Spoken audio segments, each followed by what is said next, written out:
Et notamment Alain Campos, qui est pour nous un chercheur d'idées, qui est pour nous un rénovateur des choses et qui a Frontignan dans son cœur et qui va nous faire découvrir un très beau parcours sur Frontignan. Je l'ai fait avec lui il y a quelques années de ça, où il nous parlait des anciens commerces de la commune et franchement c'était un régal, je le dis comme je le pense, parce que notamment pour les anciens, les vieux quartiers, les vieux commerces, ça leur parle, mais pour les nouveaux, c'est aussi une découverte de la ville et ça nous apporte beaucoup. En tout cas, je sais qu'Alain Campos a sa ville au cœur et donc je remercie encore une fois beaucoup le Club 40 de cette initiative et puis moi je vous souhaite une très belle balade parce que franchement ça le vaut le coup. Alors regardez le soleil parce que les nuages vous les envoie pas. C'est quand les anges voyagent, il y a du soleil. Voilà. Et puis je dois vous dire que je vais aller à l'espace qu'il faut quand même, je ne peux pas laisser les jeunes tout seuls, il faut que j'y aille. Et j'essaierai de venir vous rejoindre en cours de balade parce que ça m'intéresse aussi notamment. Et encore une fois, merci beaucoup. Merci aux associations qui ont eu l'initiative de cette sortie et les autres associations qui ont participé. Donc voilà, donc il est accompagné de Monsieur Tudès, Alain Campos. Voilà, Monsieur Tudès à la vidéo. À la vidéo. Et ensuite Noël. Noël, il est où Noël? Noël est là. Ici, donc, sans les guirlandes. À la photo. S'il y a des personnes parmi vous qui ne veulent pas être sur les photos, le droit à l'image, il faut nous le signaler. Bon, ils sont tous tellement beaux, faut qu'ils y soient. Il faut le dire. Les prix de Noël. Ouais, je fais une photo là, voilà. Alors, juste 30 secondes juste avant de partir. Donc, on va faire une petite balade patrimoine en cœur de ville. Ça va être de l'interaction. Il ne va pas y avoir que moi qui vais parler. Donc en fait c'est pour faire remonter un petit peu les souvenirs de chacun, des anciens, et pour les nouveaux donc, comme dit Antoine, c'est l'occasion vraiment de connaître notre ville, de découvrir les anciens commerces. Il ne va pas y avoir que des anciens commerces, il va y avoir aussi des lieux insolites ou des bâtiments où on va passer juste à côté et peut-être vous n'êtes pas au courant qu'il y avait ça ou qu'il se passait telle ou telle chose. Hein, voilà. Alain, tu veux qu'on se mette sur le côté pour la photo de groupe peut-être hein? Ouais. Voilà, fait pour les personnes qui veulent bien être sur la photo avant de démarrer. Un peu de sourire avant de partir. Merci pour moi. C'est bon? Wow. Paris Match. Paris Match. Donc c'était un théâtre tout en pierre, un théâtre superbe, style un petit peu le théâtre de Sèvres, qui est sur Sèvres. Voilà. Ça a été occupé à une période de guerre par les Allemands. Et aussi, il s'est passé quelque chose de vraiment extraordinaire dans ce théâtre. C'est un record du monde. Alors, un record du monde, je vais vous parler de... J'ai retrouvé les photos de M. Ange-Albert, donc là, cette plainte. Vous voyez voilà. Et tous ces athlétiques clubs qui avaient sponsorisé ce record. Donc signé par tous les anciens, la famille Oclos, etc. Allez, on va continuer ferme sur tout le côté gauche, là, toutes ces grosses bâtisses qu'il y a, des bâtisses de notables, hein, on va le dire comme ça. Hein, et qui sont occupés. Allez, on va continuer un petit peu plus bas, on va se mettre en sécurité derrière le trottoir, on fait une bise de notre mètre, on va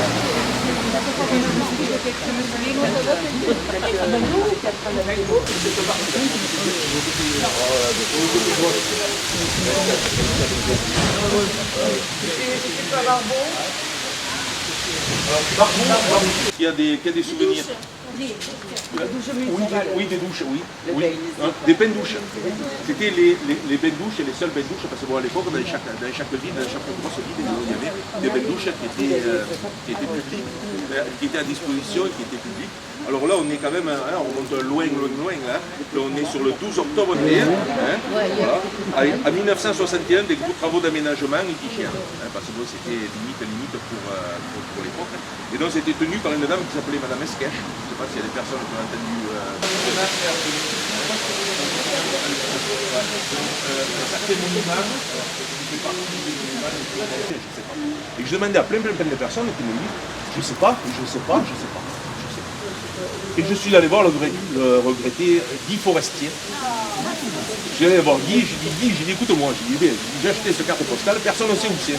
Ah, il me dit mais c'est facile mon petit, mais de suite, comment ça? Il me dit mais c'est là, il me dit c'est l'avenue du Murier. Murier, il n'y a pas ça. Oui, mais tu sais quoi? Il me dit tu prends ta carte postale. Il me dit tu vas là-bas, il me dit tu vas retrouver les bâtisses qu'il y a sur la carte postale. Et donc c'est ce que j'ai fait. Mais en fait maintenant, comme il y a tellement de villas qui se sont construites à côté et tout, qui ont englobé toutes ces maisons en pierre, donc en visuel, on ne fait pas attention. Il faut s'imaginer qu'à l'époque il n'y avait que ces maisons en pierre. Il n'y avait rien d'autre. Voilà. Et sur tout le contour des terres blanches, on appelle comme ça les terres blanches, parce que c'est curieux, mais c'est comme ça, la terre était... Elle était comment la blanche? Elle était blanche, la terre était blanche. C'est un tellement où la terre était blanche. Alors là, il faut des institutions de cimetières, etc. Vraiment l'époque, hein, des commerces qui ont marqué l'époque. Personne n'a une petite idée qu'est-ce qu'il faut trouver là, sur cette partie-là? Non, vous n'avez pas connu. Voilà. C'était le négociant Olive.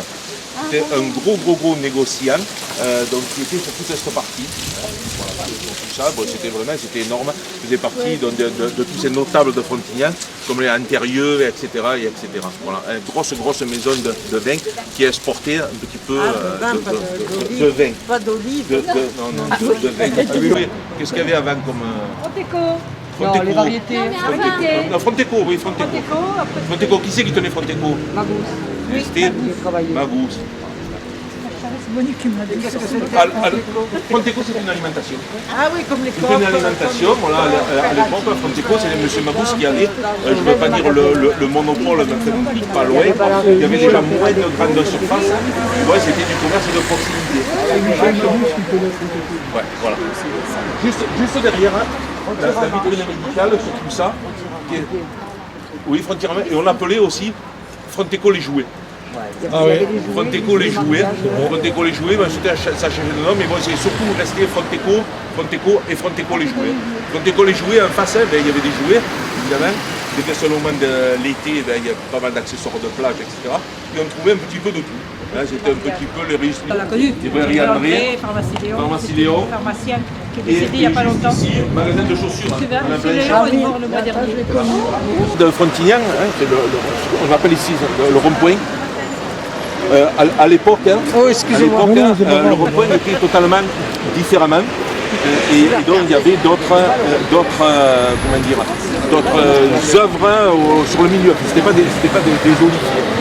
Donc il y a eu une période où existait une bouteille de muscat sur le rond-point. C'est ce Une bouteille de muscat de ce bar où les jambons et les pintades et les poules et tout étaient pendus devant. Carrément à la balustrade, tout était pendu comme ça. Et donc dès que vous gagnez et tout, eh bien, vous prenez votre jambon, votre poulet et tout, vous mettez tout ça sur la table, ça a été vendu et c'est comment qui a racheté toute la Bon alors dans ce bar là il y a eu pas mal d'artistes qui sont venus, hein. Moi qui ont construit Frontignan, hein, dans la période viticole, hein, il faut dire, voilà, ou des hôtels particuliers dans d'autres.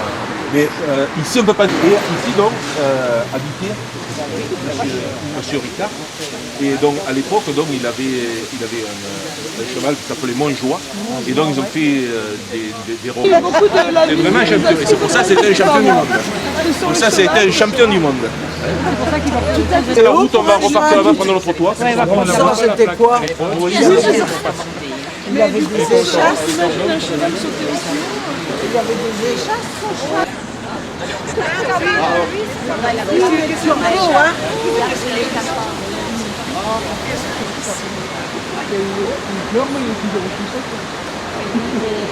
L'altitude est à 4 mètres. De la mer. D'accord, 4 mètres de la mer.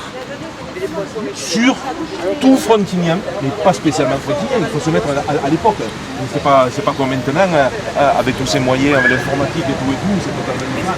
Avant, ils calculaient tous les niveaux avec ces points-là. Donc il y en a un petit peu de partout dans la ville. Moi je me suis amusé à retrouver quelques-uns. Donc il y en a qui ont disparu, il y en a parce qu'on vous faites comme moi, vous sortez les fiches et après vous essayez à les trouver. Moi j'ai trouvé quelques-uns, donc je les ai trouvés super sympas. Il y a ces espèces de trucs au sol, je viens juste de les voir mettre. Sur la gare. Ah, il est sur le clocher. Alors il y en a un déjà sur le clocher, Parce qu'il y en a sur le clocher. un sur le clocher, ensuite il y en a qui ont disparu. Il y en a même un autre au niveau de la mobile.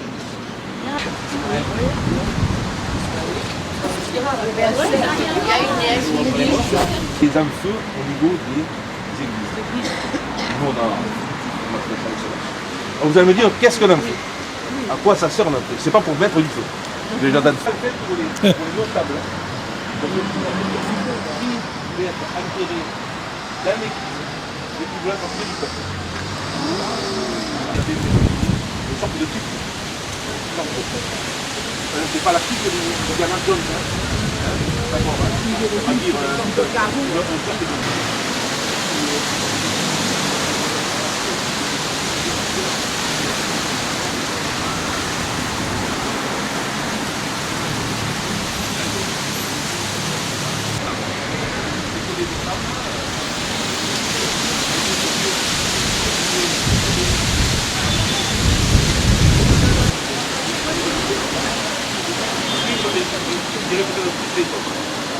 donc en fait c'est pas mon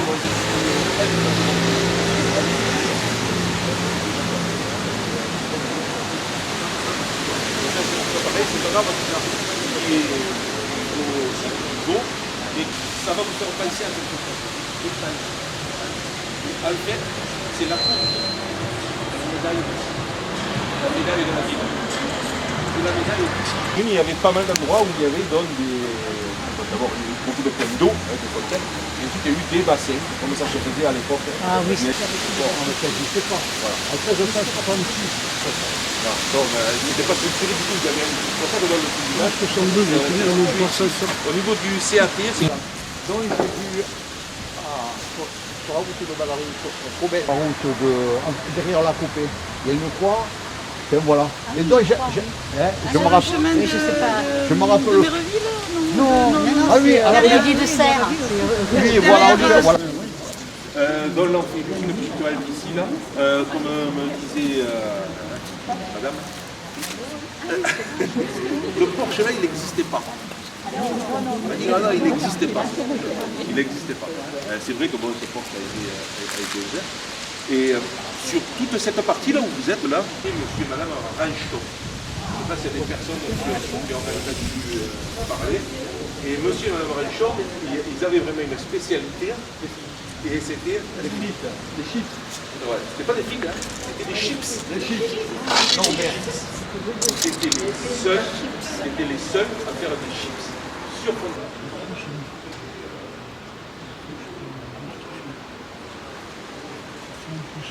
Alors juste derrière vous, dans la salle de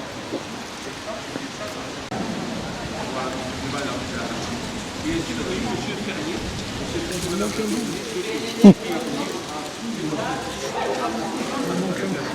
de l'église.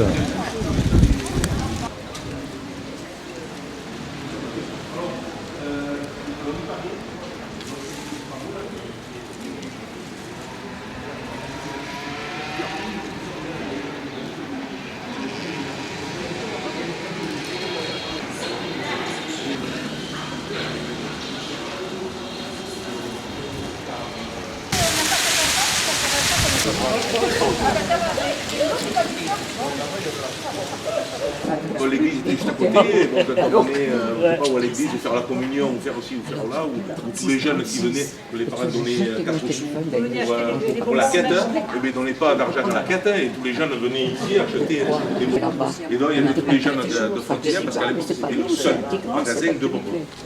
C'était le seul, un petit extérieur. Et là, tout le monde, là, juste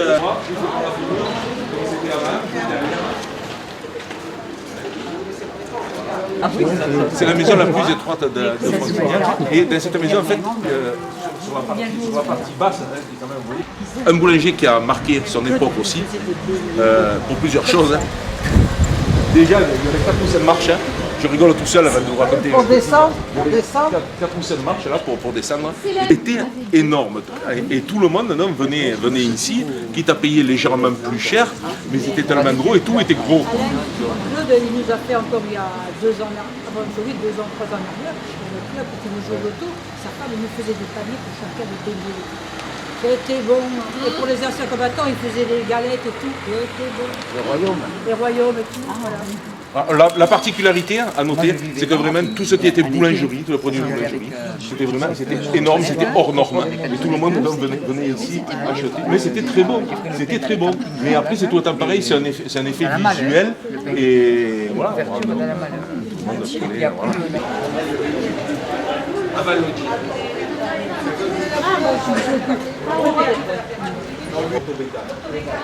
C'était la marque Motobécane, c'était lui dont elle l'exclusivité de Motobécane. Et donc, toutes les mobilettes à l'époque, ces grosses mobilettes qui faisaient 4 kilos,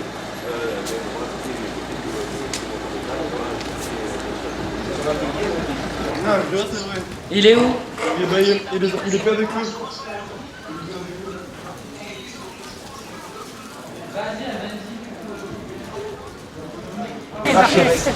lui. C'est une vacherie.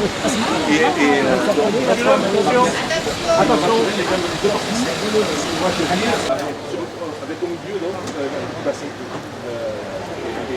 Il n'y a pas longtemps, il y a 4 ans. Au bout de 60 ans, hein? Voilà, au bout de ça. Pas spécialement à lui, ciblé, mais à toutes les personnes qui s'appelaient le Lido. Et donc c'est allé très très loin, en plus de les solides et tout, dans le National Tribunal, pour changer le nom. Et donc pendant des années, ça s'appelait le Lido. Le bar, là, le Central Bar.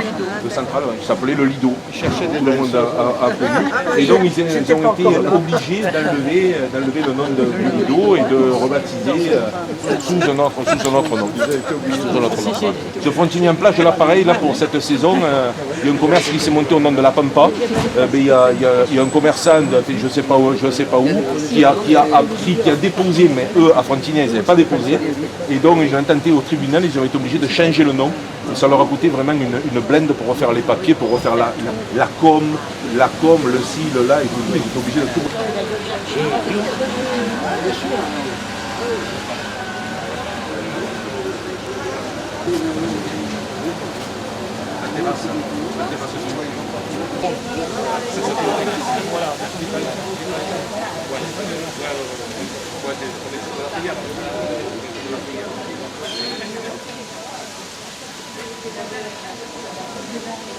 C'est l'huile, l'olive c'est l'huile. Sur toute cette partie-là, tous les dimanches matin, se tenait le marché à l'huile. Dans cette rue-là. Le marché à l'huile, mais c'était que de l'huile. Après que je dis de l'huile, c'était des olives, tous les dérivés, c'est pas spécialement de l'huile. Il n'y avait que des marchés à l'huile. Et il est conçu chez la commune. D'ailleurs, la salle principale, donc une grande armoire. Une grande armoire avec plusieurs clés, c'est l'armoire des conçus.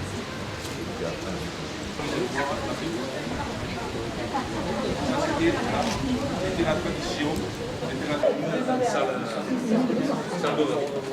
salle de mariage.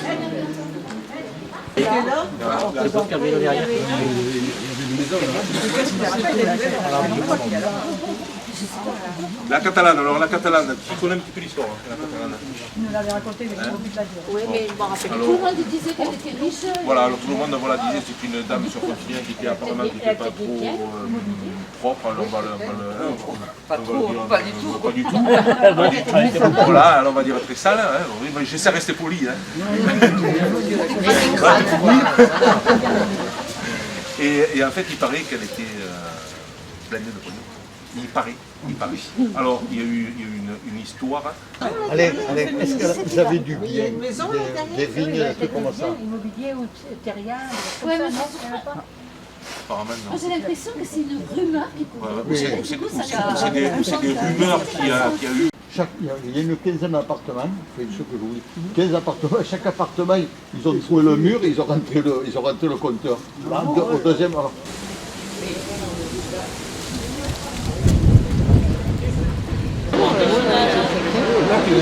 Moi, j'avais été voir un appartement.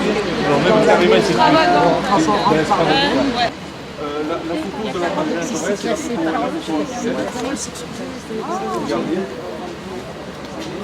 Je ne sais pas. Voilà. Alors oui, ça a été... Fontenay a été bombardé, oui. Énormément de pénaux. Et donc, c'était un des seuls magasins de sport. C'est pas une madame d'eau qui a fait ses Il y en a eu d'autres. Ah oui. C'était un des premiers dont on a eu... Philips. Il y a eu Philips. Alors Philips, électroménager, pareil, à une certaine époque, très peu d'électroménager. Et ensuite, il y a eu, ça a changé sur du magasin de musique. Je vous le dirai, vous le demanderez.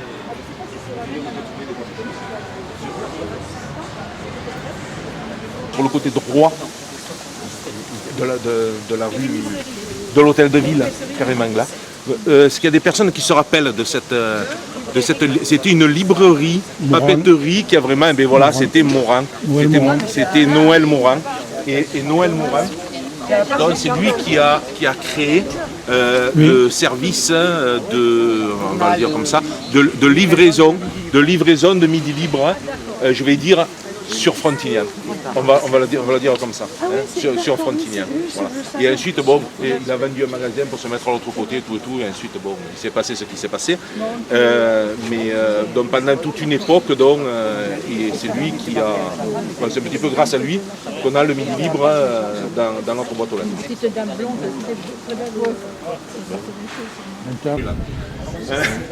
Juste derrière, Dose-moi.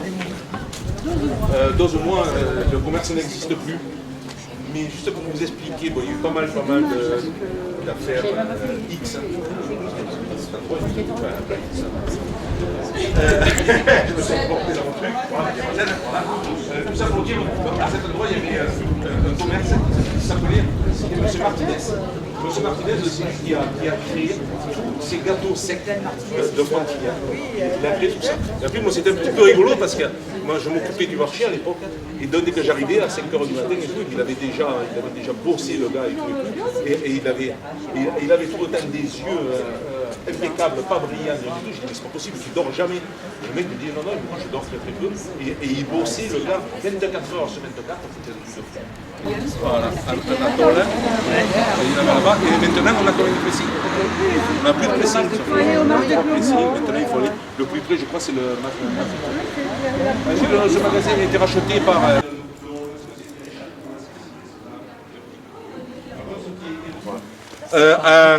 un vestige du château, on a juste ici, là. Alto Pizza.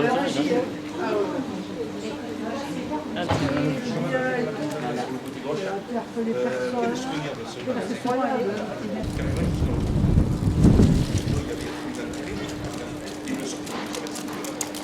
des cuisines, il y a un petit peu de tout. Et là, actuellement, dans le magasin, il y a une dizaine d'eux, la partie dépôt sur le côté gauche et sur ce côté-là.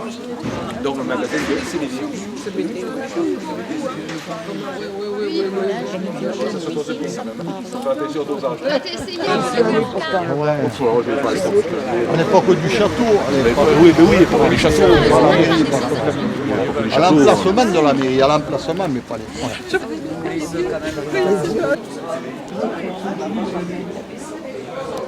Qui était quand même très riche commercialement. Bon, déjà, juste pas une aussi. En face, c'était le magasin, c'est les habitations, c'est le magasin Natalis. Magasin Natalis, vêtements enfants. Vêtements enfants. Vêtements enfants. Et avant quoi ça? Peut-être. Ce qu'il faut savoir aussi, c'est que la moitié de la rue, donc côté gauche, quasi la moitié de la rue. Attends mon petit, je reviens. Il partait. Des fois, t'attendais un quart d'heure, une demi-heure. T'attendais. Le mec, il allait fouiller dans ses trucs à gauche, dans son bric-à-brac, il fouillait les trucs pas possibles et tout. Il revenait, qu'est-ce que c'est ça qu'il te faut? J'aime bien ces drogueries anciennes. Et ce qu'il y a, c'est qu'en plus, il vendait. Jo le coiffeur, personne n'a un souvenir. Tu te rappelles toi? Il faisait spécialement les hommes. Voilà. Alors, je m'attarde un petit peu sur ce coiffeur. Je m'attarde 30 secondes sur ce coiffeur parce que c'était un coiffeur vraiment je vais pas faire le macho en disant ça, mais c'était un coiffeur d'homme. C'était un coiffeur d'homme. Et quand je dis coiffeur d'homme, c'était comme ça se faisait avant, que maintenant c'est pas trop toléré. C'était voilà, des photos de femmes dénudées, c'était des femmes sur les camions, voilà, c'était le coiffeur, c'est pour ça que j'insiste librement homme. Et c'était sujet homme. Et donc tout le monde était un des coiffeurs, il prenait 86 sous, donc après les gens ils venaient et ils venaient surtout passer un bon moment. Juste derrière, donc une boucherie, les habitent juste derrière. Le liaison habite juste derrière. Et là, sur tout ça, c'est une boucherie. Et on des cartes avec un 1830, Peut-être qu'elle est partie, elle l'a laissée sur le compte, elle est partie. Oui, aussi, peut-être qu'elle est partie, elle a oublié de la prendre. Elle a fermé, elle a oublié de la prendre. Mais après, ils se sont dit, si ils ont commencé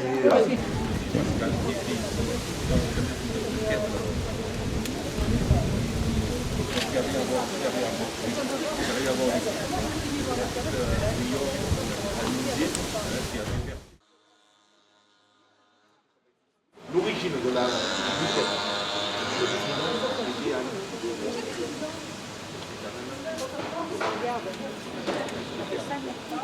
De débit et de rentabilité. Voilà, bon, après, c'est juste de la tradition, ça. Il n'y a rien de grave à tout ça. Sur cette rue, donc la rue Baumel, évidemment, pas mal de commerce aussi. Donc une grosse boucherie là sur le côté droit, qui était la boucherie Pépin. La boucherie Pépin sur tout ce côté, qui était vraiment immense parce que c'était grand. C'était grand. Voilà. Et donc pas mal de petits commerces aussi qui ont été vendus pour des habitations. Malheureusement.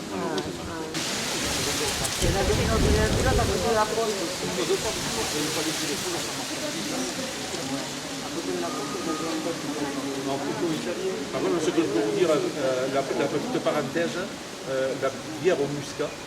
Et tu vois le mec, et donc les premières bières au muscat de Fontaine, c'est lui qui les a créées dans la garrigue, dans le musée où exactement où c'était, dans un truc vachement reculé, personne n'en voyait, parce qu'on l'a pris pour un barjot. On a dit, mais non, tu vas pas faire ça.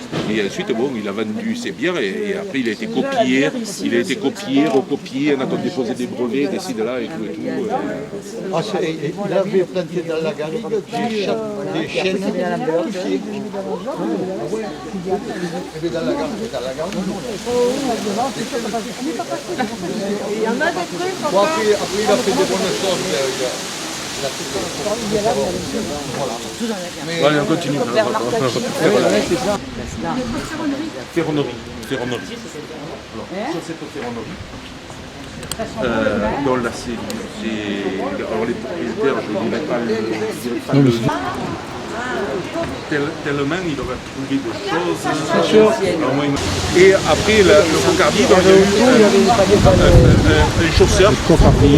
un chausseur qui s'appelait Cendrillon, qui s'appelait Monsieur Arfel. Alors pour la petite histoire de Monsieur Arfel, Monsieur Arfel, pendant des années, il a dit ouais, mais je veux vendre. Mais en fait, jamais il voulait vendre.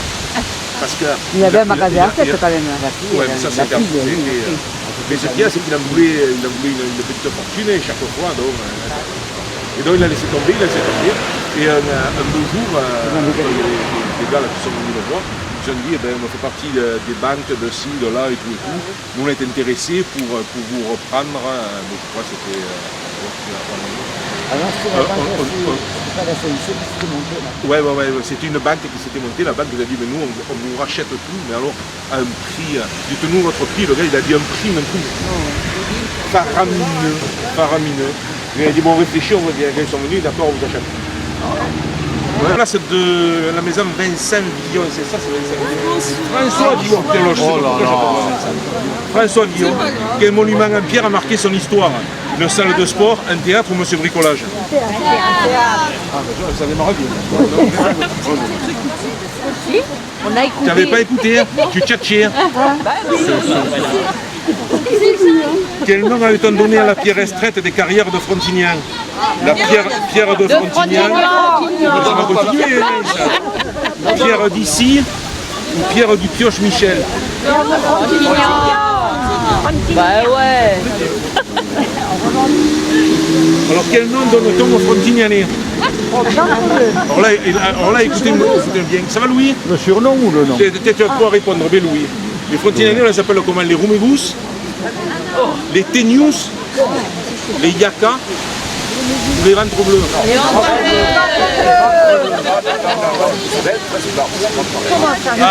Ah oui, mais le dit en occitan. Oui, mais le dit en occitan.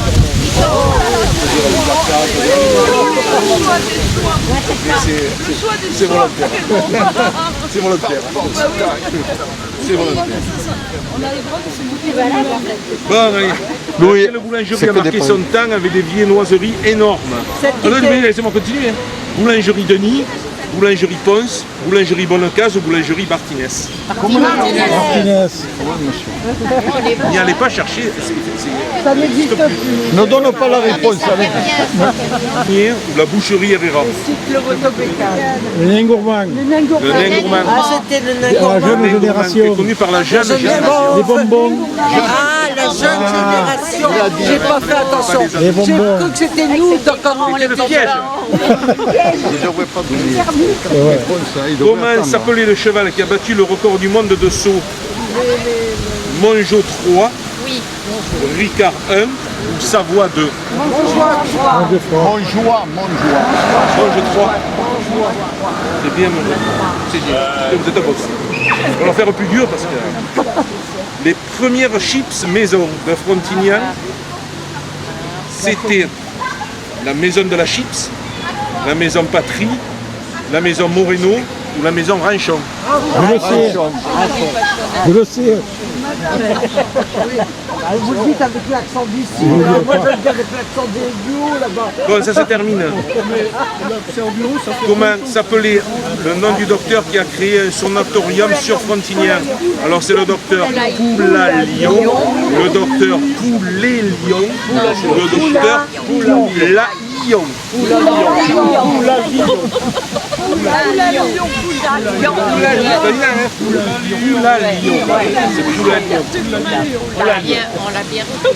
Allez, quel est le nom de la boulangerie qui a créé les premières miquettes? Alors c'est la boulangerie Pascal, Ne dis pas. la boulangerie Robert ou la boulangerie Frontignanaise? C'est la boulangerie Pascal. Ah mais non, mais je vois, ça écoute bien. Ça fait mal là, c'est bien, c'est bien. Vous êtes content, hein? Ah oui. Quelle rue de Frontignan porte le nom d'un opéra? Alors ça, on ne l'a pas vu. Alors c'est la rue Boucarier, c'est la rue Fize ou la rue des Ordillons. Boucarier. Fils. Louis, non, là c'est la mémoire de Frontignan. Louis, quelle rue de Frontignan porte le nom d'un opéra? Ah oui, ça je sais. Boucarier, Fize ou les Ordillons? Je sais ça. Fils. Fize. Alors Fize, et pourquoi Fize? Mais les gens ils vont me le dire. Hein. Ah, le prénom, je ne sais pas, il s'appelait Fils, le monsieur. Non, il était mathématicien, physicien, alors il disait que la Terre ne pouvait pas tourner. Parce que si elle tournait, toute l'eau serait à l'équateur. Ce qui n'était pas bête au départ, mais... Il a créé l'opéra. Il a fait un opéra en occitan, ouais. Et donc sur Montpellier, mais ils n'ont pas des réduits. Bon mais voilà, vous savez que la rue Fize, il y a un opéra, l'opéra Fize. Alors, c'est d'ailleurs. Alors, Les gros travaux, c'est quand même... Ah oui, c'est dans la rue Fize qu'habitait Daniel Gallardo. Daniel Gallardo, il habitait rue Fize, à l'angle. Là où il y a la rue de la mosquée, il y a la rue Fize, le parc par là. Et Daniel, il habitait à l'angle. On va terminer, et ça va aller vite. Hein. C'était Géo trouve tout à Frontignan. Ah, mais c'est ça. C'était Géo trouve tout à Frontignan. Ne dis pas les réponses. Eh non, il faut donner la réponse. Là, ce gingembre. Non, André Cabla, Louis-Paul Blanc, c'est Louis-Paul Blanc, c'est un monsieur Louis-Paul Blanc, c'est un historien. ou Lucien Péchaud. Voilà. Alors, chez Péchaud, on disait, il y a tout ce qu'il faut. On va choper tout. On va bien ton nom, hein. Ah, Il a bien ton nom. Allez. Il chope tout, là. Alors, non, c'est fini. Hein.